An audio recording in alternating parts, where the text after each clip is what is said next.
Hi everyone, welcome to the first video in the third set of computer science tutoring videos for the Baylor Tutoring Department. In this video, I will introduce functions, also known as methods in some cases. So what is a function? Just as a side note, as mentioned previously, these are often also referred to as methods when used in classes, which we'll learn about later.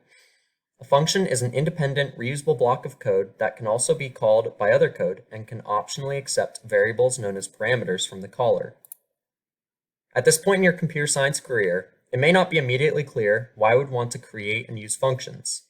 So far, most of your code has probably been written within the main function in C++, and that has been fine because the size and complexity of our program so far has been fairly compact.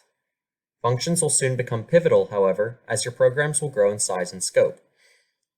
You will learn in later courses some other reasons for the use of functions, but I believe these to be the biggest three. First, you may have already found yourself reusing similar blocks of code in your programs and wondering if there's a better way to handle this. With functions, we can pull a highly used block of code out of wherever it is being used and place it into a function which can be called. This way, if multiple paths in your program require that you perform the same functionality, rather than copy-pasting that same code, you can call the function that runs the code in just a single line. Next, code readability is a huge reason for using functions. Imagine a program with 5,000 or even 10,000 lines of code. In the software engineering industry, it is not uncommon to have programs with tens of thousands of lines or even more.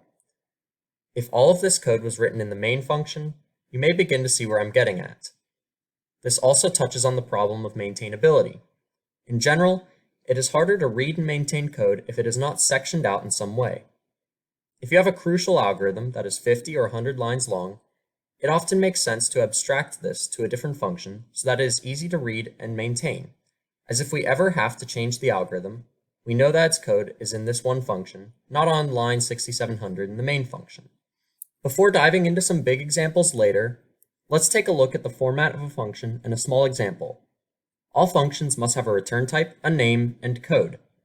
Functions do not have to have parameters and actually also do not have to return anything at all. Before looking at those cases, let us look at this simple example, a function that takes an integer and returns whether it is even or odd by using the modulus operator. The function returns a Boolean indicating even or odd, has the name isEven, and takes exactly one parameter named value. Its code checks the value and returns true if it is even and false if it is odd.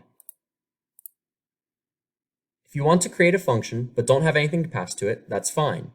You can leave the parameter list empty and just use an open and close parentheses after the function name. If your function does not have any results to return, that is also fine.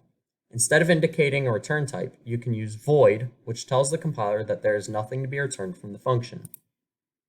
So that wraps up our first video on functions in C++. Stay tuned for the next video in which we'll give some examples and go into more depth with functions. I hope you found this video really helpful. The concepts and information presented in these videos will be true no matter which computer science course you are taking. However, the concepts presented in this video are referencing material currently covered in Baylor University's coursework. Remember, if you are a currently enrolled Baylor student, we offer free tutoring services. Our tutoring center is located on the first floor of the Sid Richardson building. You'll find all the details you need about these services on our website, www.baylor.edu/tutoring. You may schedule a free 30-minute one-on-one tutoring session online or just drop in during any of our business hours. For more information about our current services, please visit our website. Thanks.